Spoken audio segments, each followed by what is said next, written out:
तो जय जवान जय किसान। मेरा नाम है राहुल जवान। आप सभी का स्वागत करता हूं किसान कार्यशाला के यूट्यूब चैनल में।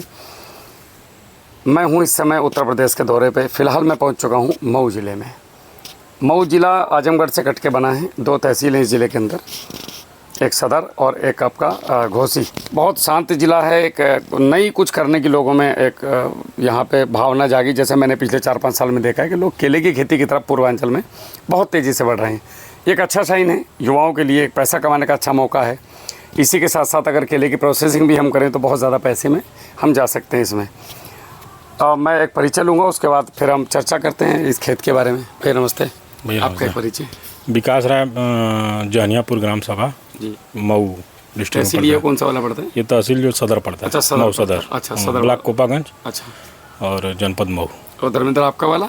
मऊ तहसील जी, यही वाला पड़ता है? जी सदर ही पड़ता है। जी जी। ठीक है। बाकी अमित है मेरे सहयोगी। आज हम एक्चुअली जब हमने ये पौधा आपको दिया था, ये पौधा कौन सा वाला है? G9 जिसमें नहीं ये पौधा जो आया था आपके पास, ये कहाँ से आया था? अभी कैसा आया था? अच्छा, हमारा वाला है सी के जी 9। हाँ अभी कैसा? पहला सवाल, क्या आप पौधे से संतुष्ट हैं? हाँ संतुष्ट हूँ। कोई शिकायत समस्या? नहीं। चलो, सबसे पहला हमारा जो मकसद है इस समय में, कैमरे पे वीडियो बनाने का शौक नहीं, वो तो घर से बैठ के बना दें तो उससे ज़्यादा फ़ायदा हो जाएगा।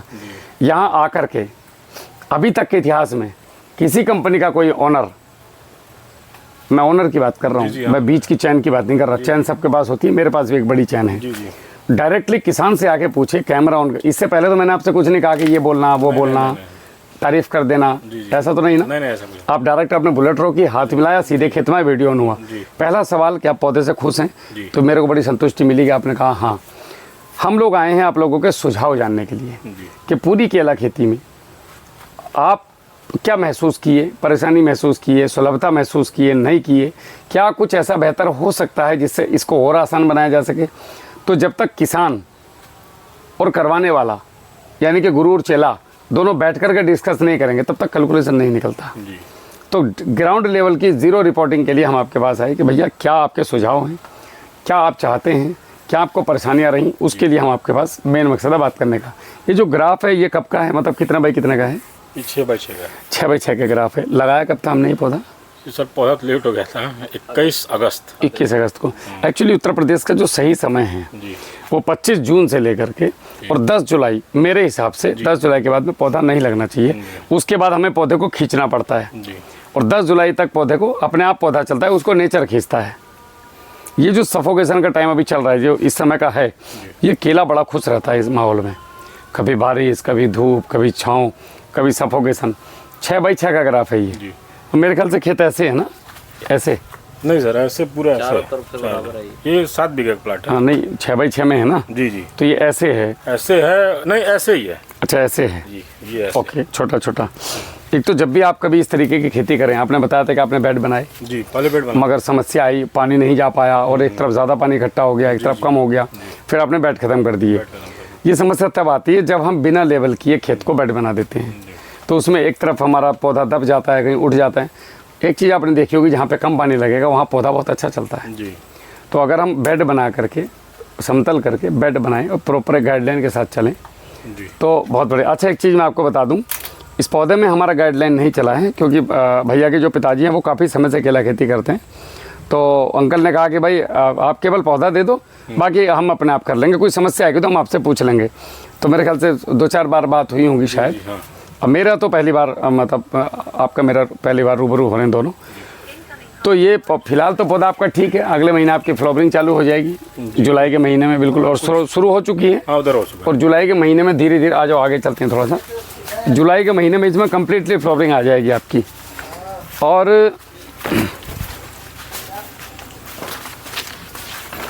अच्छा, गैप इसमें काफ़ी जगह पे है। गैप का मतलब भैया क्या था ना जी, जैसे शुरू में जब हम लोग 1 अगस्त में लगाए ना, तो इसका टेम्परेचर इतना अधिक था। वो तो होगा ही, उसमें पानी भी गर्म होता है। पानी गर्म था, या ये गैप तो भी कम है जी।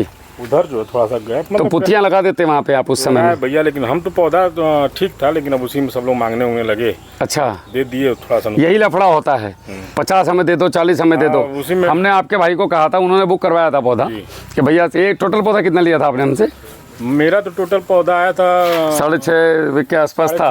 नहीं 75 तो कहीं 5500 तो मैं ही लिया था। अच्छा, हाँ और बाकी लोगों ने इधर उधर हो गया था। कभी भी क्या करें, जब 5500 पौधा मंगाएं तो 500 पौधा नहीं तो 300 पौधा फालतू मंगवा लें। हम 500 अधिक मंगाए थे। अब होता क्या है, जैसे हमारा बच गया तो जो बाउंड्री की लाइन है उस बाउंड्री की लाइन पर अगर आप 3-3 फीट पे लगा देंगे तो बढ़िया शानदार फल देता है। जी और वो लाइन स्पेशली दक्षिण की दिशा की हो या पश्चिम की दिशा की हो जी।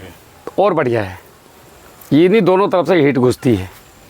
तो कभी भी अगर ऐसा हो जाए पौधे बचें तो परेशान ना हो, नज़दीक ना करें, बाउंड्री पे 3-3 फीट पे लगा दो। सही करा भैया। जैसे बाउंड्री पे आपका खेत पूरा लग चुका है, अब तो बस 2 पौधों के बीच में एक पौधा जाके गाड़ दो तो ये गारंटेड आपको बहुत सुंदर फल देगा। दूसरा, शायद अगर घर वाले मान जाए अंकल जी तो उनसे निवेदन कीजिएगा कि 8 बाई 4.5 पे जाएं। 8 बाई 4.5 सबसे बड़ा फ़ायदा। बड़ा ट्रैक्टर आपके पास होगा? नहीं, वो हाथ वाला नहीं, ट्रैक्टर बड़ा वाला अगर ट्रैक्टर अपने पास है तो 100 रुपये दो, 200 रुपये एक बार के 200 रुपये लेता है निकालने के ट्रैक्टर वाला। तो सिंगल एक बड़ा ट्रैक्टर निकाल दो, घास खत्म। सही बात है। आराम से अक्टूबर तक ये काम हो सकता है मस्त। और फिर जैसे जैसे पौधा बढ़ता जाएगा, बेड बढ़ता जाएगा, फरवरी में लास्ट आप इसमें रोटावेटर निकाल के ऊपर 8 बाई 4.5 में 8 बाई 4.5 पौधा इतना ही आएगा जितना इसमें आया है। 36 स्क्वायर फीट, वो भी 36 स्क्वायर फीट, बट एक तरफ 8 हो गया। अब सपोज किए 6,500 पौधे हैं, व्यापारी बोला मैं माल काटने आ रहा हूँ, हमारे पास लेबर नहीं है, क्या करेंगे? फंस गए। ऐसे में अगर दोनों बाप बेटे ट्रैक्टर लेके आ गए तो पहले के लो में ट्रैक्टर डाल दो, पिताजी को बैठा दो कि कुछ नहीं करना, बस घूम घूम ट्रैक्टर चलता रहेगा, केवल स्टीयरिंग पर हाथ रखना है। आपने पीछे पत्ते बिछा दिए हरे काट के, खड़े हो गए ट्रैक्टर पे।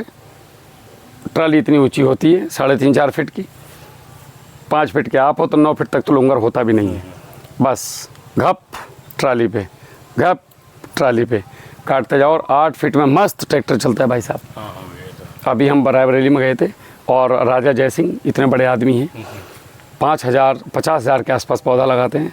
केले के जनक कहे जाते हैं 12 उसमें बहराइच में। और आपके गुड्डू वर्मा जी हैं, वो भी हमारे किसान हैं, 20,000 पौधा लगाते हैं हमारा।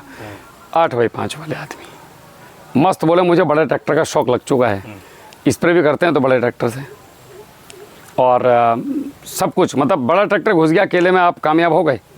सबसे बड़ी समस्या है इस समय लेबर की।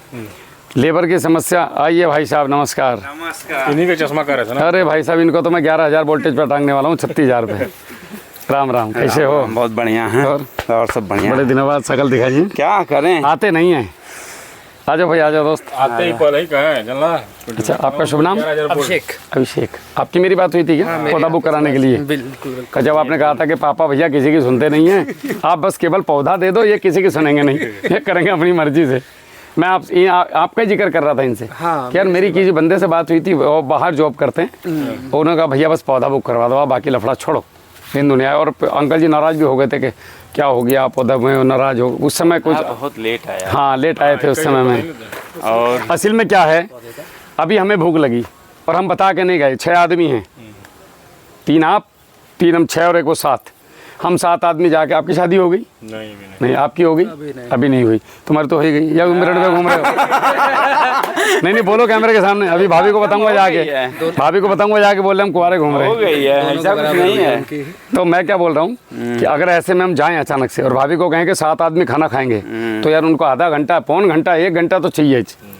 तो जैसे आपने पौधे का डिमांड दिया, तो पौधे का हमें भेजने में जब आपका फाइनल पेमेंट हो जाता है तो कम से कम 7 से 10 दिन लगते हैं। एकदम से नहीं होता है कि नर्सरी नहीं है। गांव में जो छोटी नर्सरियां होती है कि रख के टपा टप ले भैया जा, वो लैब है, उसका पूरा बिल बनता है, एक प्रॉपर तरीके से होता है, एक उसका एक पूरा सैनिटाइज करने का एक तरीका है हम लोगों का। मतलब वो अपने आप में कंपनी है। तो कंपनी और जैसे होता है ना शुगर मिल चलना और क्रेशर चलना, कोल्हू, दोनों में फ़र्क है, वैसे ही है। तो मैं आपको ये बता रहा था भैया कि अगर 8 बाई 4.5 पे गए तो बड़ा ट्रैक्टर बड़े मज़े से हमारे खेत में घूम सकता है। अच्छा, मुझे इसमें कोई फ़ायदा है नहीं, आपने इसमें भी इतने पौधे लगाने, उसमें भी लगाने, उसमें क्वालिटी बहुत बेहतरीन बनेगी। 6 बाई 6 में 70% प्लॉट दक्षिण दिशा में झुक जाता है फलाने के बाद, जिसमें आपको रस्सी लगानी पड़ती है या फिर बैम्बू का टेका लगाना पड़ता है। अगर आप 8 बाई 4.5 में जाएंगे तो मेरा मानना ये है कि 10% रस्सी लगेगी, 90% पौधा बिल्कुल भी मतलब झुकेगा जरूर लेकिन टूटेगा नहीं। क्योंकि मैच्योरिटी रहेगी। 4.5 रुपये। बेहतरीन ग्राफ है, एक नंबर का। 8 बाई 4.5, 8 बाई 5 एक्सपोर्ट क्वालिटी। इसके अलावा 6 बाई 6 का केला एक्सपोर्ट बहुत कम होता है। 8 बाई 4.5 का केला अगर देंगे एक्सपोर्ट होगा, लुंगर का वजन ज़्यादा आएगा, मैच्योरिटी ज़्यादा आएगी, पौधा खड़ा रहेगा। जो फच पौधे टूट के गिरते हैं, फल आने के दर्द तब होता है जब लुंगर ना तो तैयार ही होता है ना कच्चा होता है। मतलब तैयार होने से 20 दिन पहले लुंगर टूटता है भाई साहब। 15 किलो 12 किलो वजन होता है, 14 किलो। जो 40 किलो जाना था वो 18 किलो में जा रहा है। ये दुखदाई वाली कहानी है। तो ग्राफ पे थोड़ा आप लोग काम करो। बड़े लोग, बड़े व्यापारी यूपी में आने के लिए तैयार हैं, लेकिन वो 2 चीज़ों से डर रहे हैं। एक तो उत्तर प्रदेश का ग्राफ 5 बाई 5 से किसान 5.5 बाई 5.5 से ऊपर नहीं जा रहा है। इक्के दुक्के की बात नहीं करते। 7-5 पे लगाते हैं। आप तो शुरुआत ही यहाँ से किए लोग, आप लोग, 5 से ही। लेकिन वो लोग नहीं सुधर रहे। व्यापारी 1-2 का केला खरीदना नहीं आता है अमरेश भाई। वो आएगा तो उसको कंटेनर चाहिए पूरे। दूसरा, बंच के ऊपर जो आप दनादनी मार रहे हो, जहर और फंगीसाइड, ये उसको नहीं चाहिए। उसको चाहिए, ऊपर तो उसको चाहिए माल टूटने के बाद बंच कवर। 6-7 साल हो गया, मैं कभी बंच पे कोई स्प्रे ही नहीं किया हूँ। ज़रूरत ही नहीं है। कोई नहीं। हमारा अनुभव ये है, जब हम केमिकल पे खेती कर रहे थे और जब उसकी तरफ आए तो हमने एक तरफ तो बंच कवर लगाए और एक खेत में बंच कवर नहीं लगाए। मतलब उसी खेत के 2 पार्ट कर दिए। बंच कवर वाले की लंबाई और शाइनिंग ज़्यादा बढ़ी, और जिसमें हमने पागल बन गया हमारा मारते मारते स्प्रे, उसमें हम पागल हो गए और हमें वो मज़ा नहीं आया। व्यापारी बोला इसको रहने दो, पहले ही ये काट दूँगा। 1.5 रुपया फालतू दे के गया उसका। और बंच कवर का हिसाब जोड़ लूँ तो पर केजी लगभग जो है 40 पैसे का खर्चा है। और पर केजी 1 रुपया अगर मुझे व्यापारी फालतू दे गया, ज़्यादा छोड़ो 1 रुपया, तो 60 पैसे उल्टे मेरी जेब में आ गए बंच कर लगवाने के बाद।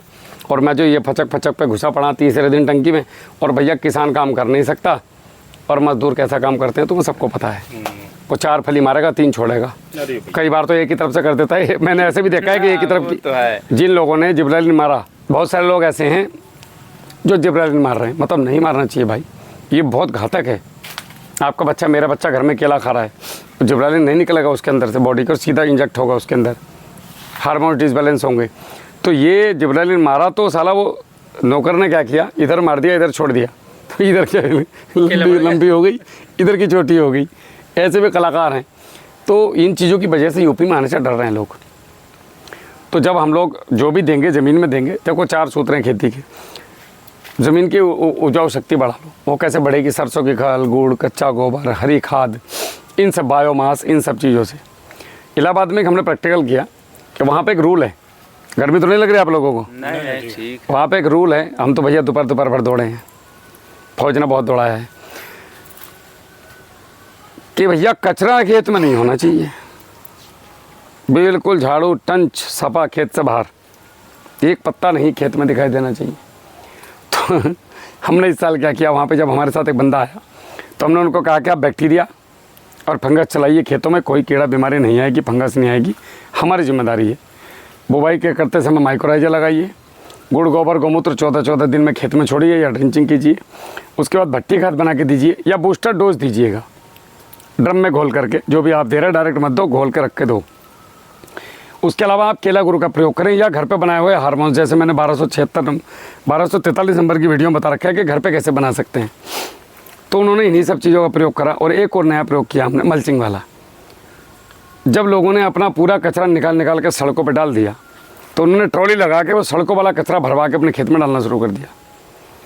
अब लोग बोले कि भाई ये गए, गारंटेड ख़त्म है ये आदमी। और उन्होंने क्या किया, पूरा बिछा दिया ज़बरदस्त करके खेत में, बेड पे पूरा। उस खेत में उन्होंने गुड़ गोबर और सरसों की खली और माइक्रोराइजा भूप्रहरी भूमित्र केला गुरु उसमें लगाया भी नहीं। और केवल वो मल्चिंग के दम पे उन्होंने ये सोचा कि साला 1 बीघा ना सही, सोच लेंगे बर्बाद हो गया। उस खेत को देख के मेरा मन खुश हो गया। उसमें ऐसे लंबे लंबे चरखे केवल इसी से। और वो मल्चिंग अब ख़त्म हो गई, कहाँ गई पता नहीं, वो पूरा खा गया खेत, इतना भूखा था। ये बैक्टीरिया ने पूरा उसको, फंगस ने गला के उस खेत में एक दाने का, मतलब बीटल का निशान नहीं उनके पास। तो कहीं ना कहीं या तो हम गलत ट्रैक पे चल रहे हैं या हमें पता नहीं है। तो इस तरफ आना पड़ेगा दोस्त। और ये यंग जनरेशन जो अभी 20 साल से 50 साल के बीच की है, अगर हम लोग अभी नहीं सुधरे तो ज़मीन का कार्बन बहुत नीचे जा रहा है। आने वाले टाइम में 2030 के बाद आपको मेरी वीडियो याद आएंगी। आपको मेरी बातें याद आएंगी कि यार ये आदमी गांव-गांव जाके चिल्ला रहा था, गला ख़राब कर लिया इसने गांव-गांव जाके, लेकिन इसकी किसी ने सुनी नहीं। जिसने सुन गई वो कामयाब है। आज जो मेरी सुन लेगा 2030 का राजा है, वो आदमी याद रखना आप।